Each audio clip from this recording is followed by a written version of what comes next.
we want to reduce both the average shrinkage and the variability in an injection molding process. Under the Stat menu, select the sub-menu Control Charts, then Variables Charts for subgroups, and X_S.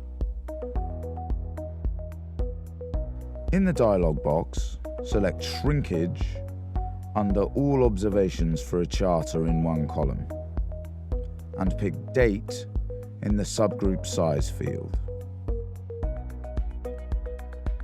Click the Scale button and select Stamp under X Scale.